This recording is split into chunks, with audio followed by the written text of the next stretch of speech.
এই পুজোটা আমাদের খার্চি পূজার 14 দিনের দিন এই কের পূজা অনুষ্ঠিত হয় এবং কের পূজা জাতি উপজাতির মঙ্গলের জন্য এবং ত্রিপুরার মহারাজের মঙ্গলের জন্য এই পূজা হয়ে থাকে, রাজ্যবাসীর মঙ্গলের জন্য। এটা আজকে থেকে নয়, এটা রাজন্য আমল থেকে চলে আসছে এবং সেইভাবেই চলছে।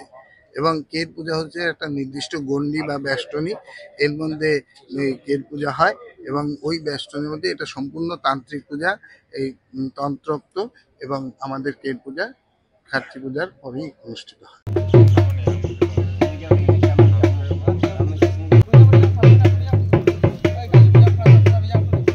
That is why this puja is always going to be held, and that's why we are going on for the last few decades, few 100 years, you can rather say that it is going on very nicely. So we are peaceful.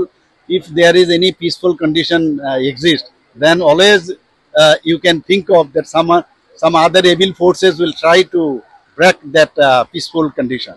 So that's why this kind of puja we celebrate, and I wish this through this celebration we should be all united.